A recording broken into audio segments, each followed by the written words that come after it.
Massachusetts is a beautiful state, rich in history and charm, from the bustling streets of Boston's Quincy Market to the peaceful beach towns of Martha's Vineyard.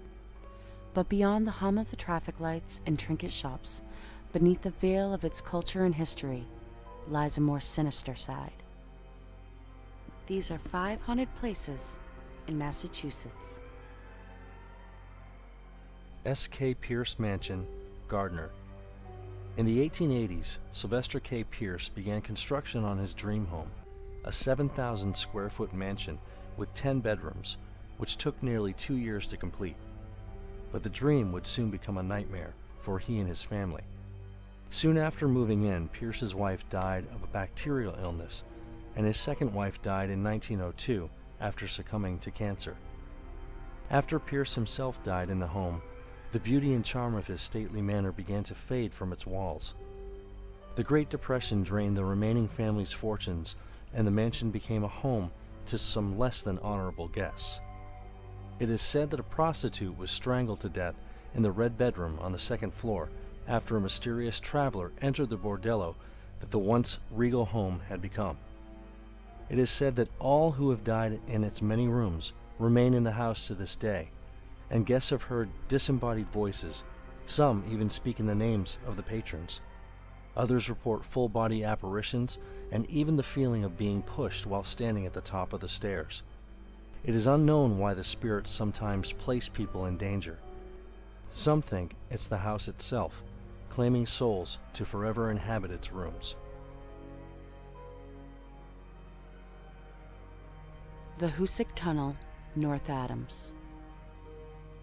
This railroad tunnel, built in the 1800s, earned its nickname the Bloody Pit after more than 190 people were killed during its 25-year construction. Another 30 people were killed after the tunnel's opening as well. Several additional tragedies have occurred inside the tunnel, including an explosion in the shaft that killed 13 miners.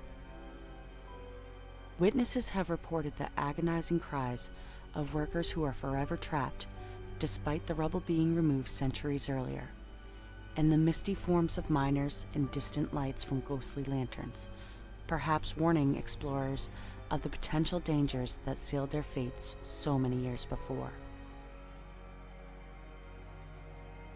Metropolitan State Hospital, Waltham. This psychiatric hospital opened in 1930 and gained a reputation for its questionable and inhumane treatment of its patients. Though the main building has been converted to apartments, many of the other buildings remain abandoned. Doctors in the hospital's Gabler Children's Center were said to have heavily medicated child patients and disciplined them brutally. In 1978, patient Anna Marie Davy was murdered by another patient, Melvin Wilson. 2 years later, Wilson showed police the places on the hospital grounds where he had buried pieces of Davy's dismembered body. Since its closing in 1992, the complex has lured urban explorers and paranormal enthusiasts to its darkened corridors, and many have reported ghostly shadows darting in and out of the many rooms. Others report a heavy feeling and overwhelming sadness in the Children's Center and the nearby Metfern Cemetery, where many of the former patients are buried. Many believe the sobbing heard in the halls here are of staff members who were reluctant to stop the brutality they witnessed when they were alive, and now protect the spirits in death that they failed to in life. Freetown, Fall River State Forest. Very few will venture into the woods at night, but even fewer like to enter Freetown. Also known as the Cursed Forest of Massachusetts, this place has a dark and terrifying history. This forest has had many reports outside of just the paranormal, including feelings of dizziness and dread, mysterious orbs of light, and strange disappearances of people who have entered the woods both day and night, believed to have been lured by the screams for help from disembodied voices. Some even state there have been blood sacrifices that have taken place under the shroud of darkness. UFOs, black helicopters, and other strange phenomena have been witnessed here, and even former President Ronald Reagan once reported seeing strange lights in the sky here. Local folklore attributes some of the unusual happenings to humanoid creatures known as Pukwudgies of Native American tradition. Others have witnessed ghostly apparitions of the many souls who have fallen victim to the evils of these woods. Lizzie Borden House, Fall River.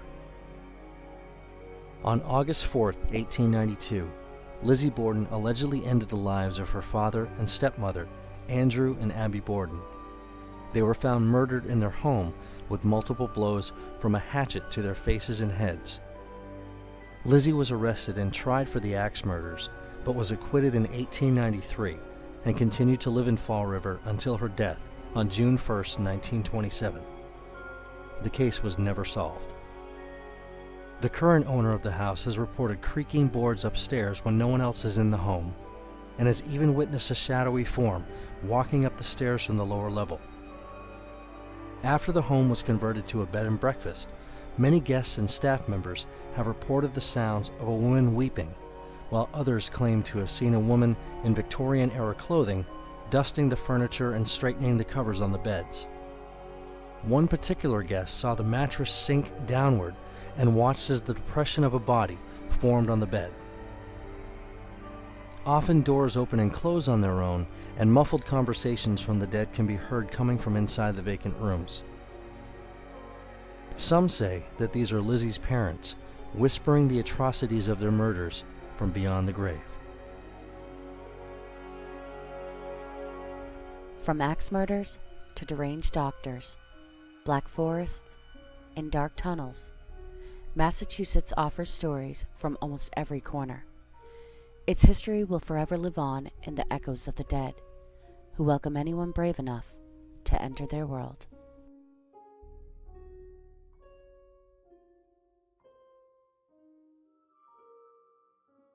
If you like this video and want to see more, then please like, comment, and subscribe.